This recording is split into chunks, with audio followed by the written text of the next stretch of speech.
Hello everyone, thanks for watching. In this video, I'm going to be going over the basics of planting your own seeds. We will be cleaning up, mixing soil, and potting it up. I like to save money, so the first thing that I need to get done is to clean up my last year's pots. We're doing this to remove all the weed seeds and mineral buildup and insect eggs that may be lurking there. Cobwebs, even possibly live spiders that like to lurk up inside those tetra cells. You just want to get that all cleaned off, and at the same time you want to pop the cells out and get the wrinkles out of the plastic and find out if, they're too junked up. It's time to chuck them out. They can be a little junked up, but if you get a couple with rips like the one in this part of the video, it's time to throw them away because they're not going to hold the soil and your roots are going to get exposed to the light and they really don't like that. You can get a diseased plant that way, so don't be too miserly.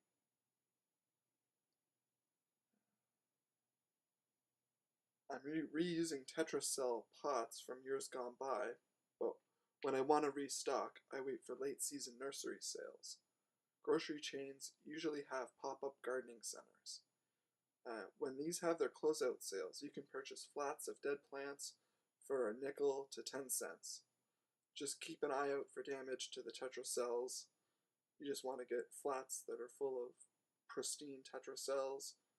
The grocery centers won't mind if you change it up because usually the plants are literally dead. Sometimes you can get some live ones and get what you can out of them, but be careful because sickly plants will make your healthy plants sick. It's not worth it. After you have all your tetracells cleaned up and set aside to dry, you're going to need to get your potting soil.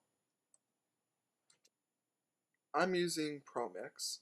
I was able to get this from Costco, and because it's from Costco, it's exceptionally dry and it's extra compacted. It seems like it was extremely hard to remove. I ended up using a knife to cut chunks out so that I could pull it out by hand.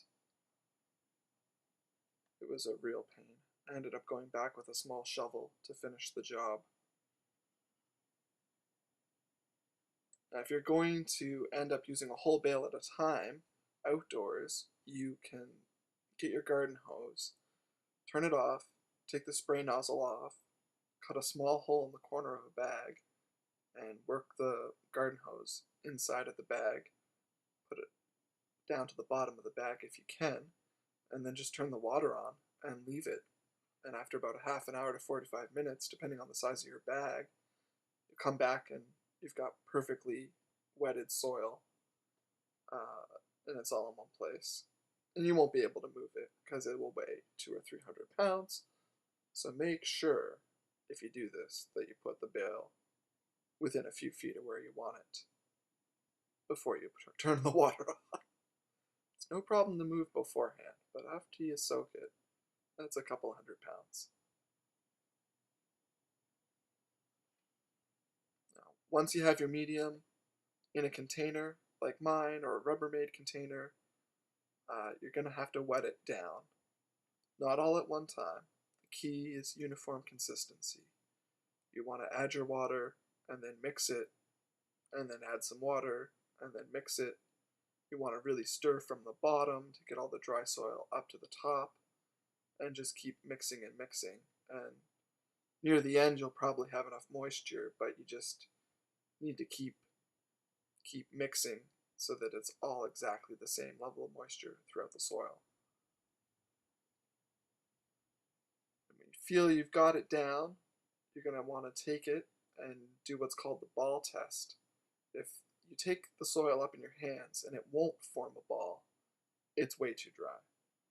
But if you form a ball and it won't easily flake apart and break apart, then you've got too much moisture in your soil, and you're going to have to add more dry soil to make it consistent and even. This soil's really well mixed, and it's just a little bit on the wet side, but it's not bad. It's pretty much ideal. We're going to take the soil from the last clip and start filling these tetra cells that we've put into a rack or a tray that holds them all really nice and tight. I like to take a handful of the soil and put it in the middle of the tetra cell pack, and then it will easily divide 4 ways into the tetra cell and save you a little bit of time instead of trying to fill like one cell of the tetra cell at a time. It's pretty repetitive. You're going to have to repeat it a lot.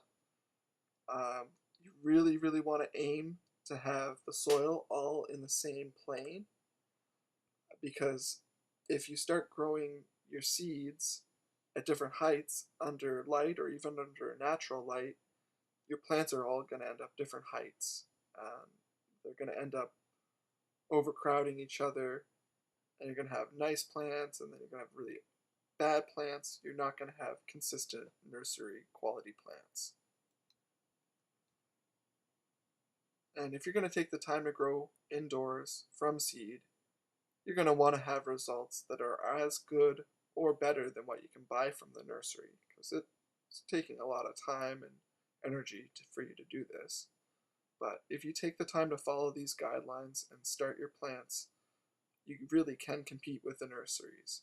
If you grow in a clean space, you will be transplanting pest and disease-free plants, guaranteed. There'll be no chance of you getting any of that tangle.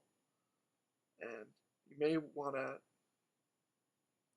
check the plants that you buy from the local nursery for their root health. So when you go and look at a plant that you might want to purchase, take the plant into your hand, pick it up out of the container, and then remove the tetracell pack so that you can actually take a look at the roots of the plant. And if the roots aren't white and healthy, then you really shouldn't purchase that plant, because it's probably not going to grow up into anything big and healthy like you would want to see.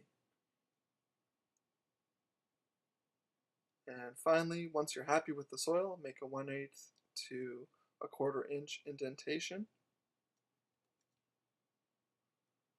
and then plant your seeds. Just cover them up with the soil from the tetracell when you're only planting to that thinness. And you're also going to want to have a name on a stake so that you can keep track of what you've planted and what containers you used once you get into having several hundred plants on the go. So best of luck, and thanks for listening.